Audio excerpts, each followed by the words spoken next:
2 Newton hydrochloric HCl के 100 millilitre विलयन में कितना जल मिलाया जाए कि विलयन की नार्मलता N/5 हो जाए। तो यहाँ पर ध्यान से देखेंगे सवाल की तरफ, हमें क्या दे रखा है। तो देखो यहाँ पर बात चल रही है किसकी, नार्मलता की। किसकी बात चल रही है, नार्मलता की।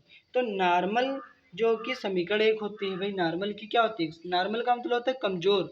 तो वही नार्मल की जो समीकरण होती है नेक्स्ट पेज पे देखेंगे यहाँ पास, तो लिखेंगे नार्मल मतलब नार्मलता की समीकरण।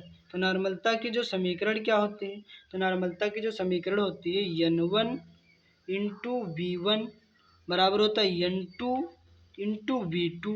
तो N1 जो कितना दे रखा है, जो N1 कितना दे रखा है, तो आपका दे रखा है 2 न्यूटन, तो 2 लिख देंगे, इंटू आयतन कितना दे रखा है 100 मिलीलीटर, तो यहाँ पर लिखेंगे 100 बराबर का चिन्ह लगा देंगे। फिर N2 कितना दे रखा है, N2 दे रखा है यहाँ पास कितना, जहाँ कुछ नहीं होता 1/5, यहाँ लिखेंगे 1/5 इंटू V2 हमें क्या करना है, ज्ञात करना है। अब यहाँ देखेंगे यहाँ पर ध्यान से देखो, 5 एकम क्या हो जाएगा, 5 हो जाएगा भाई। यहाँ से क्या करेंगे, या तो गुणा कर लें या यहाँ पास, या तो क्या कर लें, गुणा कर लें। रुक जाए थोड़ा, यहाँ पर ध्यान से देखेंगे। तो यहाँ क्या 100 से 2 की गुणा करेंगे, तो यहाँ पास हो जाएगा 200 हो जाएगा। और यहाँ कितना हो जाएगा, V2 एकम क्या हो जाएगा, V2 एकम हो जाएगा V2 बट्टे हो जाएगा 5। जिसके नीचे कुछ नहीं, उसके नीचे मानेंगे 1, तिरछी गुणा कर देंगे। क्या कर देंगे, तिरछी गुणा।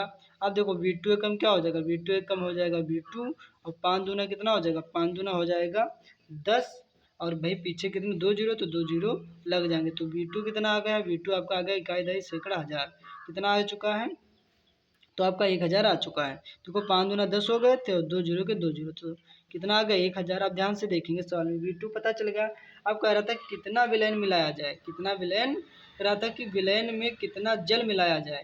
जो विलयन में कितना जल मिलाया जाए, यहाँ पर लिखेंगे जल की मात्रा। क्या लिखेंगे, जल की मात्रा।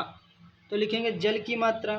तो ध्यान से देखेंगे, पहले V2 आयतन कितना दे रखा है, वो आपको दे रखा है कितना, यहाँ पास कितना 1000 दे रखा है। उसमें से कितना, उसमें से जो जल की मात्रा अपने जगह पे जो मात्रा कितनी होती है भैया, अपने जगह पे जो मात्रा होती है वो 100% होती है। कितने परसेंट होती है, 100%। तो 1000 में से 100 चला जाएगा तो कितना बचेगा, 900। तो जल की मात्रा कितनी आ जाएगी, 900 आ जाएगी।